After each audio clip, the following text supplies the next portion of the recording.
name is G. Miguel C. Marobot from BSID 3D, and I will discuss about PBST or Spanning Tree Protocol. Then the first one na gagawin natin is enable natin yung router, then config terminal. After natin i-config terminal, interface FA00, i-open natin yung fuel no shutdown para ma-access natin yung router. After nun, dito na tayo sa int FA00.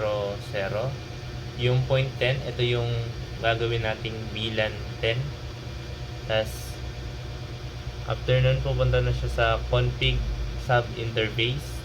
Then ito-type natin yung encapsulation.1q10. Ito din yung VLAN 10.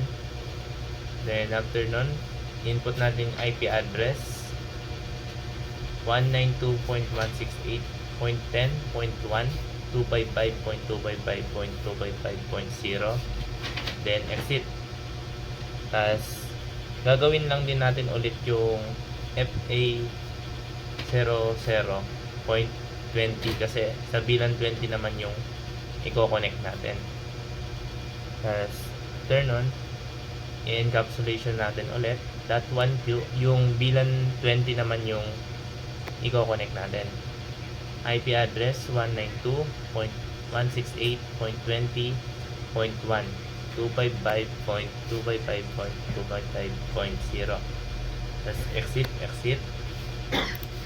Then pupunta na tayo dito sa kabilang switch. So mag-start tayo dito sa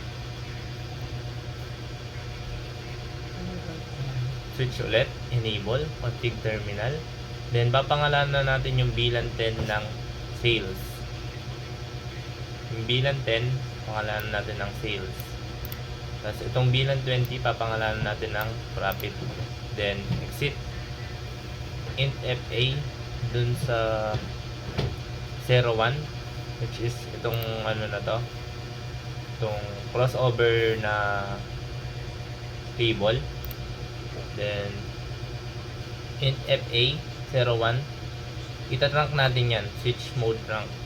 Then after natin matrunk, doon na tayo sa switch port trunk allowed VLAN 10 and 20 para mag-connect yung dalawang VLAN, which is dito is VLAN 10, then dito is VLAN 20 yung mag-connect. Dito din sa kabila, VLAN 10 and VLAN 20. Then turn natin gawin yon. Dito na tayo ulit, ulitin lang din natin yan. Switch port trunk allowed VLAN 10 20. So same lang din sa ginagawa dati natin, is magkakabit tayo ng VLAN per fast Ethernet ng FA. Interface fast Ethernet 3.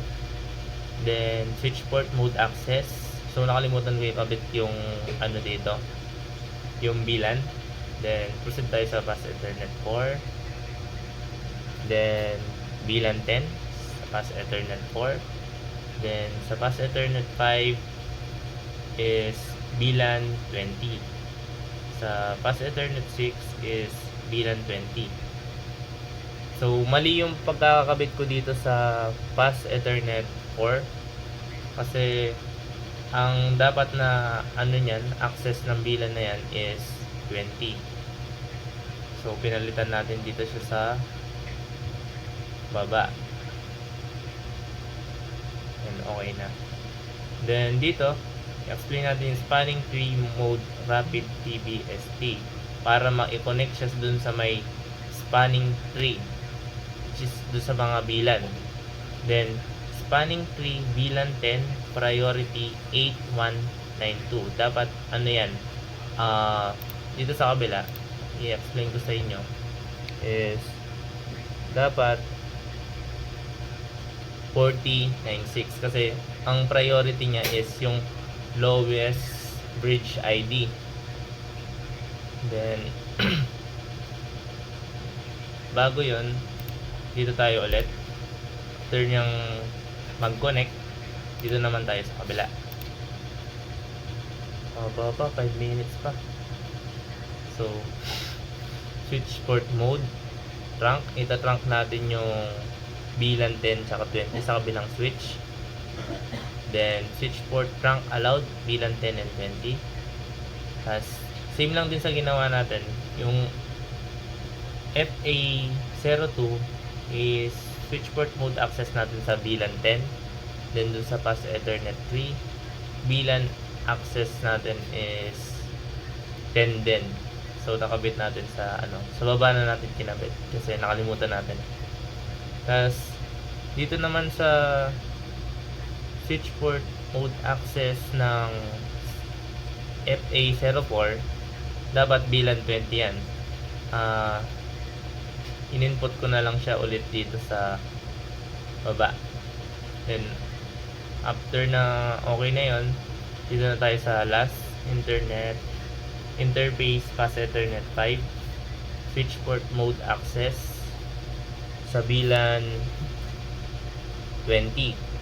Then exit, i-exit natin. Tas spanning tree mode rapid PBST, same lang din, yung lowest yung pina-priority niya, which is the bridge ID. Then itatry natin kung gumagana. So, start tayo dito sa PC4. Then, i-connect natin siya sa kabilang PC. So, successful. Then, dito naman, i-connect natin yung PC1 sa PC2. Then, ayun, nag-fail. Then, ito-try natin yung PC2 sa kabilang switch, which is yung PC6 kung magsa-successful. Successful. Then, delete. Then, yun lamang po. Salamat.